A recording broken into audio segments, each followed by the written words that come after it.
Olá, esse é mais um Pleno News Entrevista e hoje a nossa convidada é a neurocientista e psicóloga Rosana Alves. Tudo bem, doutora? Estou muito bem e muito feliz de estar aqui nesse espaço. Que bom.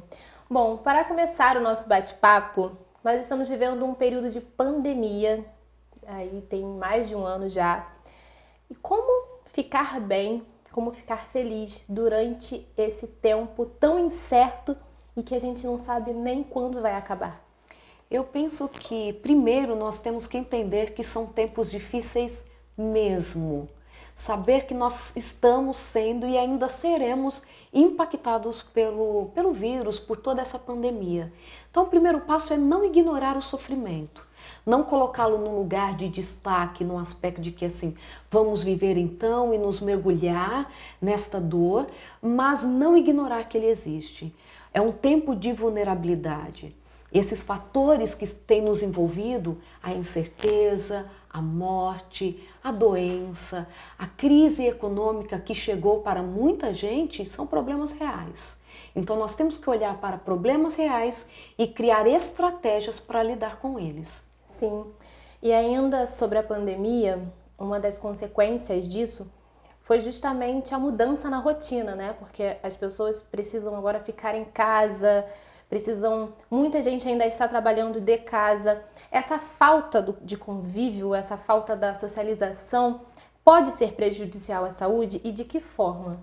Pode. Nós somos seres sociais.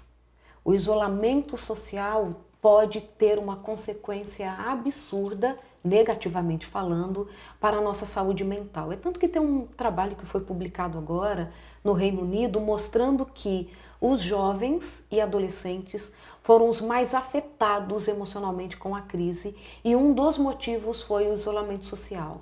Dos entrevistados, 75% apresentavam características de depressão por conta deste isolamento. Então, mesmo dentro de casa, nós precisamos manter um bom relacionamento com quem está dentro de casa e criar estratégias, mesmo que à distância, para estar com quem a gente ama. É um aniversário virtual, é manter uma rotina. A falta de rotina também agregada ao isolamento social pode piorar muito os nossos quadros emocionais.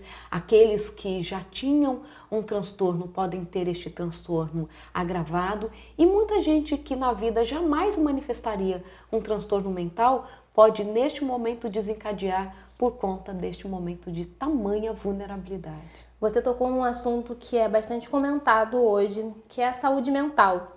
E durante a pandemia, o número de pessoas com depressão e com transtorno de ansiedade generalizada aumentou muito também. E é muito complicado esses dois problemas, né? Porque muita gente tem vergonha de dizer que tem esse problema e procurar ajuda e não sabem também como lidar com isso.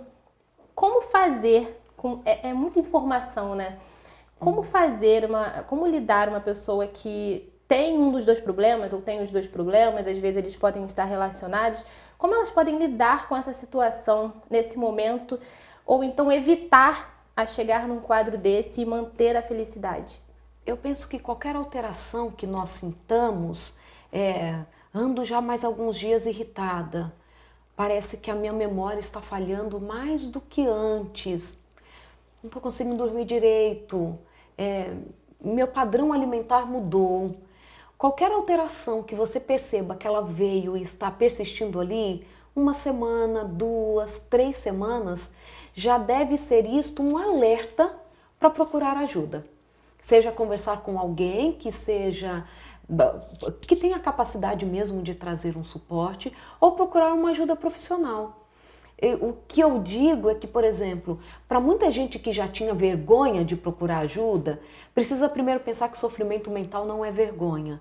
É uma condição inerente ao ser humano desde que o pecado entrou no mundo. E também aproveita que já está todo mundo mais vulnerável mesmo, todo mundo falando da sua ansiedade, da sua depressão, aproveita a onda da pandemia e vai procurar um psicólogo. Mesmo que seja uma questão que já estava presente, não, eu não estou conseguindo lidar bem com a pandemia, então eu vou procurar uma ajuda.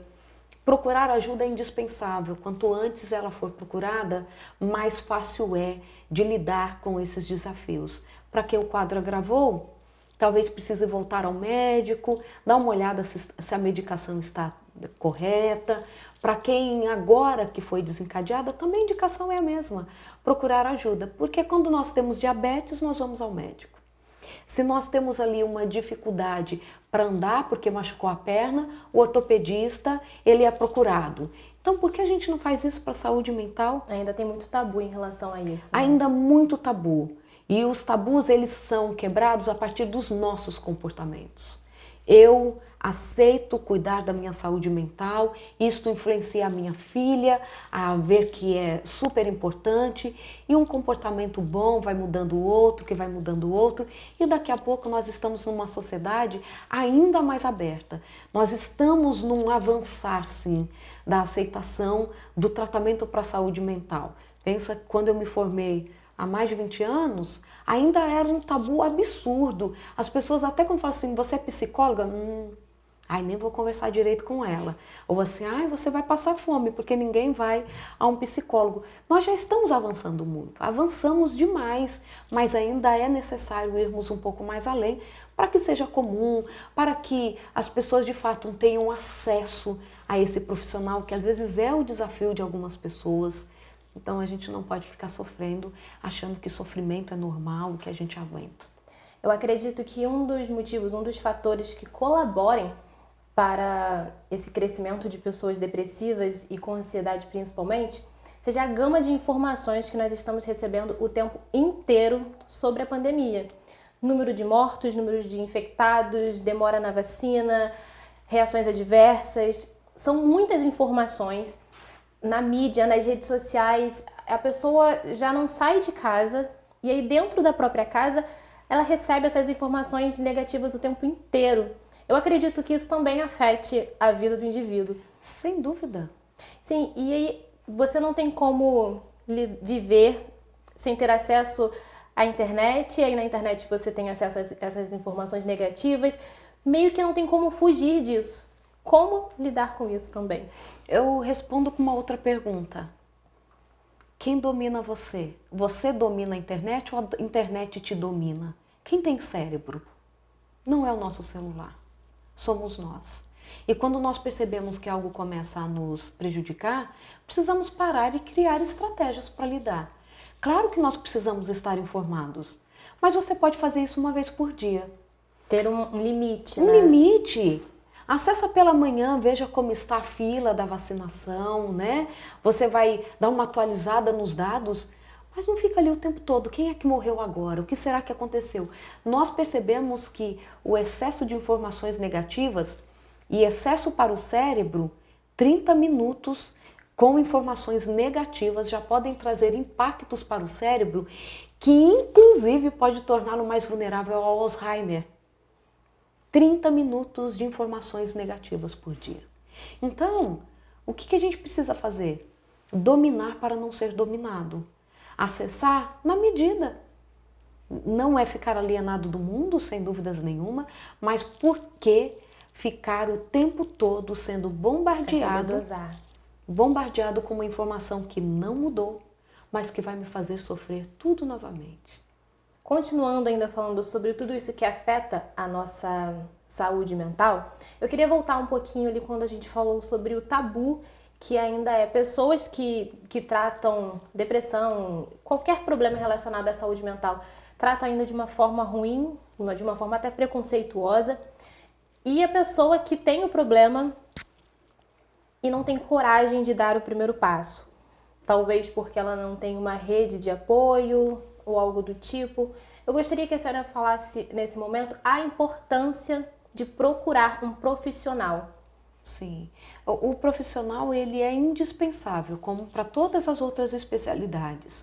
É o profissional quem vai trazer para a pessoa um direcionamento mesmo. Para algumas pessoas falta apenas um detalhe, é um entendimento, é saber que uma estratégia pode ajudá-la a pensar a vida diferente, a se reorganizar. E o que nós temos visto é que um problema não tratado, na maioria das vezes, pode acontecer o agravamento ou o surgimento de outras doenças. E aquilo que seria mais fácil de resolver se torna mais difícil. Não é à toa que nós estamos com um número aumentado de suicídio.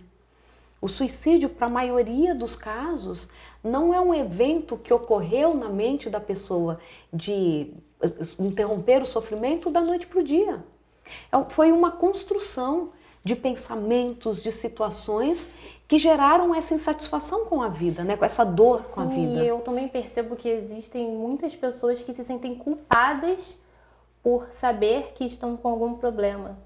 E como a gente pode sentir uma culpa tão grande, sendo que nós não controlamos todas as variáveis?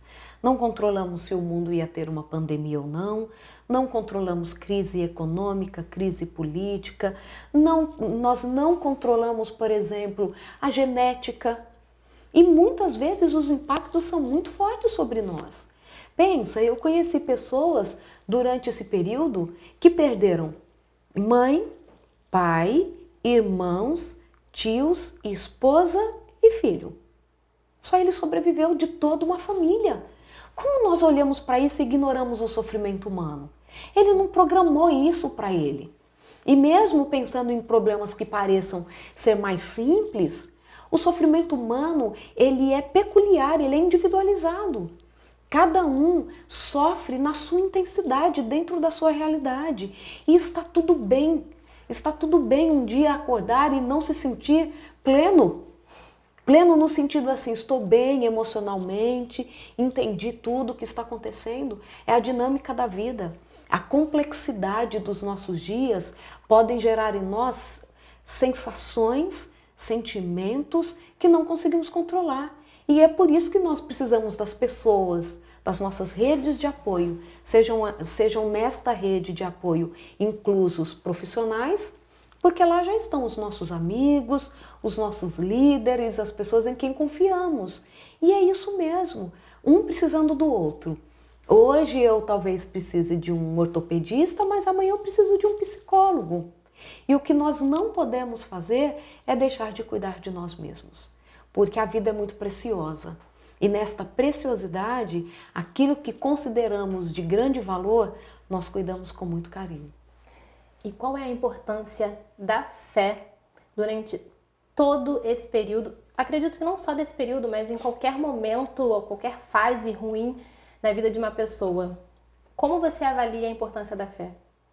É entender que o sentido da vida vai muito além das circunstâncias. Que existe algo maior que nos rege. Que existe esperança. Eu gosto muito da esperança. A fé, ela é o lugar da esperança. Porque eu ainda não vejo, mas eu creio. Então, as próprias ciências, nas suas diferentes abordagens, nos seus diferentes campos de investigação, já mostram que a espiritualidade ela é indispensável para a qualidade de vida. Ela é indispensável para você encontrar sentido para continuar vivendo, mesmo em meio a circunstâncias tão desastrosas. As pessoas que são consideradas aquelas que superam as suas dificuldades, a espiritualidade vem como uma característica que está presente nessas pessoas. Então, é um debate que a gente nem tem mais na ciência. A fé é importante ou não é? A espiritualidade é importante ou não é? Por que é? Para o ser humano é indispensável. Porque quando nós temos uma fé, acreditamos em algo transcendental, nós nos posicionamos diferente na vida. E o egoísmo, que muitas vezes, e lógico, faz parte do ser humano, esse querer olhar para si, ele dá lugar também para o altruísmo, para a humildade. Não sou eu que mando em tudo, nem tudo depende da minha alta performance. Existe algo maior que consegue ir muito além daquilo que eu posso enxergar. E isso, só de falar, parece que a gente já fica mais tranquilo, não parece? Sim, ou seja, é um combo de coisas que podem nos ajudar a enfrentar esse momento de pandemia. A fé, a rede de apoio, o limite na internet. E isso é muito importante que você fale isso, porque tem muita gente que ainda não sabe como lidar, como agir, como voltar para a rotina ou como mudar a rotina. Tem muita gente que tem resistência a mudanças, principalmente como essa. E agora falando especificamente sobre a ansiedade. Nós não sabemos quando a pandemia vai acabar. Nós não sabemos quando todo mundo vai estar vacinados. São muitos não sei. Como uma pessoa ansiosa tem que agir, tem que treinar a mente dela para não ficar sofrendo por antecipação? Porque a ansiedade, acredito eu que seja isso, né? Você sofre por antecipação num nível muito absurdo. Sim, quando nós olhamos, hoje o Brasil é o país da América Latina com maior índice de ansiedade. Nós somos considerados um país de ansiosos. E quando nós olhamos, a ansiedade ela pode vir de diferentes lugares, sem dúvida nenhuma. Um destes lugares é querer ter o controle sobre tudo. E nós já percebemos que não temos. Já sabíamos, agora com certeza absoluta, porque as nossas vidas mudaram completamente com a crise. Com tudo isso que temos vivido no mundo, então nós não temos o controle. Muitas vezes a ansiedade vem do nosso, para algumas pessoas, desse perfeccionismo, de querer ter controle sobre tudo. E está tudo bem não dar conta de tudo. A gente não sabe mesmo sobre o futuro. E olhar o que eu posso fazer no presente, de positivo, para poder ter um futuro mais tranquilo. Porque a ansiedade nos atrapalha até de tomar as melhores decisões. Então você já está com medo do que vai acontecer. Se você não tiver a tranquilidade para parar e pensar, para poder ter uma melhor atitude hoje, você vai impactar mais ainda negativamente o seu futuro. É parar e pensar. Eu não posso controlar o futuro, mas posso agir no presente. Eu vou atuar sobre ele para o que estiver ao meu alcance. Eu possa ter uma influência positiva sobre o meu futuro. Então é uma dica simples que eu acho que serve para todo mundo, né?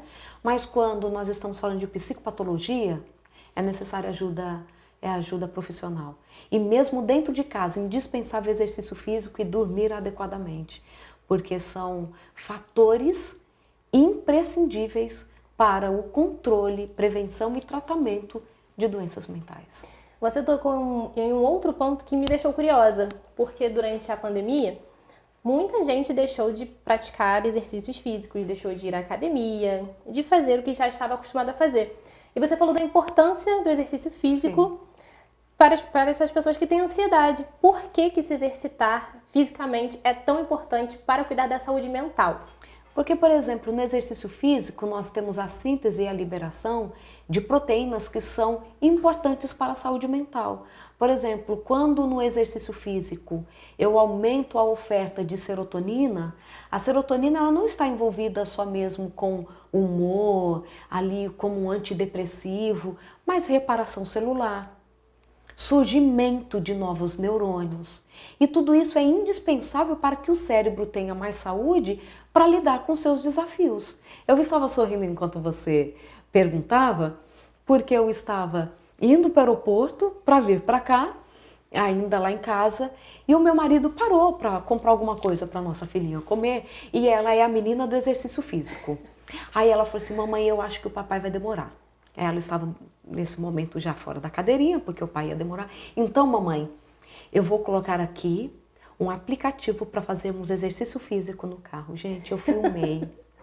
E aí, quando ela estava lá fazendo os exercícios físicos dela e pedindo para eu fazer junto, né? Mesmo que nas nossas limitações, eu pensei nisso. Será que a gente precisa de situações ideais para fazer aquilo que é importante?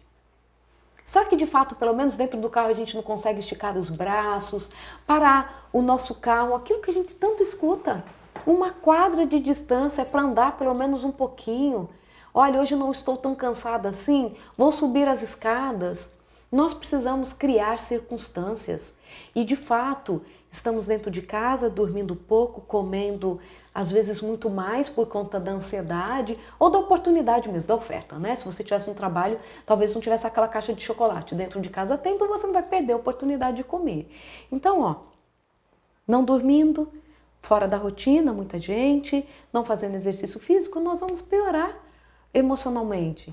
Então, é manter os hábitos saudáveis dentro da possibilidade, dentro da nossa circunstância. Porque circunstância ideal, nós no mundo adulto já descobrimos que não temos. Então nós temos que criar circunstâncias para cuidar ao máximo daquilo que nós podemos e ainda podemos fazer, né? Pela nossa saúde, tanto física quanto a saúde emocional. Sobre esse criar circunstâncias novas, poderíamos chamar também de escapes, de algum escape, alguma válvula de escape ali, quando a pessoa se sente muito sufocada, como por exemplo novos hobbies. Eu vi até uma postagem, um meme, né, dizendo que se você não sair da pandemia aprendendo um hobby novo, a cozinhar, você não viveu durante a pandemia direito. Sim. E eu vi muita gente criando hábitos novos eu mesma. Eu comecei a pintar com aquarela, que foi algo que eu acho relaxante. Também é importante ter acesso a essas outras coisas que nós não precisamos fazer de forma obrigada, mas fazer porque dá prazer. Importantíssimo. Quando nós olhamos, por exemplo, quando você interrompe a sua rotina para uma atividade diferente que te traz prazer, isso serve como um marcador de tempo para o cérebro. A nossa sensação de que o tempo está passando rápido demais é porque estamos tão envolvidos na rotina que nós nem percebemos mesmo. Você faz tudo de forma tão automática. Quando você interrompe esse automático, é um alívio para o cérebro, porque ele conseguiu ver que o tempo não está passando tão rápido, e quando o tempo está passando rápido, a sensação é de que eu não estou aproveitando ao máximo, né? A gente sempre tem essa sensação. Sim. Podia ter feito mais, olha, quando eu vi tudo já era diferente, os meus filhos já cresceram e etc. Então, é muito importante. Eu gosto de falar que se passarmos por essa crise e tivermos colecionado só prejuízos, nós sofremos mais do que deveríamos. Nós perdemos as oportunidades de repensar e redirecionar, criar novas estratégias. Eu sempre insisto em dizer que as crises, elas são aceleradoras de processos. E é a grande pergunta mesmo, qual processo a crise acelerou nas nossas vidas? Falando sobre felicidade, hoje nós temos as redes sociais e muita gente usa as redes sociais, o Instagram principalmente, como um meio de comparar a sua própria vida com a vida dos outros. E no Instagram a gente só mostra o que é bonito. Você não vai colocar no Instagram aquele seu momento ruim, aquela parte do dia em que não tá legal, que não deu certo. E no Instagram de muita gente, principalmente dos blogueiros, dos famosos, parece que a vida deles é perfeita. Viagem para as Maldivas, o melhor celular, a melhor casa, o melhor carro, a melhor roupa. E isso, eu acho que até de forma inconsciente afeta a vida de muitas pessoas, principalmente dos jovens, né? Que são quem mais tem acesso a esse tipo de conteúdo. E as pessoas acabam acreditando que essa é a felicidade verdadeira, é você mostrar que você viajou por um lugar muito legal, que você tem um carro muito legal. E essa não é a felicidade verdadeira, né?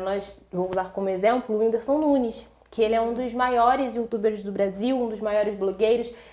Ele tem muitos seguidores e ele mesmo já falou que ele não sei se ainda sofre de depressão, mas ele teve depressão por um bom tempo. Ele mesmo falou que as coisas materiais não valiam de nada para ele, porque ele continuava triste, continuava infeliz com a vida que ele tinha, mesmo tendo muito dinheiro, mesmo sendo milionário. Então, o que você tem a dizer sobre as pessoas que ainda acreditam, que ainda pensam e enxergam que a felicidade é você ter, e principalmente ter para exibir? Felicidade é gostar de viver. E gostar de viver pode ser alguém que está ali jogando com uma bola na rua, ou gostar de viver estando num jatinho, entende? Por isso que eu gosto de dizer qual é o sentido da vida. O que te move? Qual o projeto que você tem para sua vida? Para muita gente falta projeto de vida. Ela acorda, ela vai trabalhar porque ela tem que pagar contas. Ela está num casamento porque ela não quer que a família fale mal dela de novo. Entende? Onde que está o sentido de tudo? Onde está o projeto? Eu quero ter um filho para quê? Eu vou casar por quê? Esse sapato é para quem? E nós estamos tão rodeados de necessidades e compromissos que está faltando tempo para refletir sobre nós mesmos, para pensar quem somos, para gerenciar a vida, para fazer projeto. Aí chega com 40, 50 anos, a pessoa olha para trás e não encontra sentido. Porque ela, algum aspecto da vida dela ficou de lado mesmo. Então, tem gente que está morando numa condição precária e está infeliz, da mesma forma que alguém que tem muito. A grande questão é achar que a ilusão, o dia que eu tiver, eu serei, ou não, eu tenho e eu nunca serei porque eu tenho. Entende a ideia? É encontrarmos mesmo um sentido para essa vida. E essa vida de ilusão da grama do vizinho, né? Porque para minha geração é a grama do vizinho. Para a sua é o perfil, né? Porque você é novinha, é o perfil da menina. O meu é a grama do vizinho. É olhar para a vida dos outros achando que todo mundo está vivendo super bem e só eu estou ruim. Só eu me sinto mal. Uma vez perguntaram para mim assim, doutora, você já atendeu alguma pessoa famosa? Eu respondi imediatamente, eu já atendi pessoas. Porque na verdade, são pessoas, cada uma delas com as suas demandas. Cada uma delas com algo na vida para avançar, como eu e você. Para algumas, é o dinheiro que está faltando para ela conseguir colocar esse projeto no lugar. Mas aí, como ela sabe qual é o projeto que está faltando, o que ela pode fazer para alcançar esse objetivo, mesmo na falta do dinheiro, ou o que eu posso fazer para conseguir esse recurso financeiro para chegar lá? Porque é uma reflexão, é um olhar para dentro de si, enquanto nós estamos a maior parte do tempo olhando para fora apenas. E o olhar para fora é projetar, tentar projetar algo que não está no externo, mas que só faz sentido para a gente, dentro da nossa história. Por isso que nós vemos pessoas tão caricatas, né? Com a roupa que não combina com elas. Essa é a cor do verão. A cor do verão ficou horrorosa em você, querida. Continua lá com a sua cor do inverno, porque ela ficou incrível em você. Entende? Uma coisa tão simples. Mas não, eu tenho que usar a cor do verão. Eu tenho que agora fazer o cabelo com a cor que todo mundo está usando. A viagem tem que ser para Maldivas, porque eu ir para Copacabana não me deixa mais feliz, será? Então é esse olhar para dentro da gente que muitas vezes está faltando. Bom, mudando um pouco de assunto, vamos falar sobre os seus novos projetos. Conta pra gente o que vem por aí. Há muita coisa boa. Vem o relançamento do curso Seja Feliz, a Neurociência da Felicidade, que foi um sucesso no ano passado e queremos agora repetir, porque a gente repete o que deu certo, né? Então nós vamos relançar esse curso, que está muito especial. Temos 2 outros produtos que são bem legais. Há muitos anos eu sou procurada por psicólogos, por terapeutas para uma supervisão clínica, para ajudá-los ali a aprofundar mais nas temáticas da psicologia e das neurociências para serem aplicadas na clínica, e tudo isso vai acontecer. Então nós temos uma imersão, um aprofundar, um passo adiante dentro do curso A Neurociência da Felicidade para quem quer atuar na clínica utilizando as neurociências, e também uma mentoria / supervisão clínica para psicoterapeutas que terão a oportunidade de ter encontros comigo ao vivo durante um ano para a gente discutir muito o que nós temos de ferramentas para as clínicas, umas neurociências mais aprofundadas nesse entendimento do cérebro, das medicações que o psicólogo também precisa entender.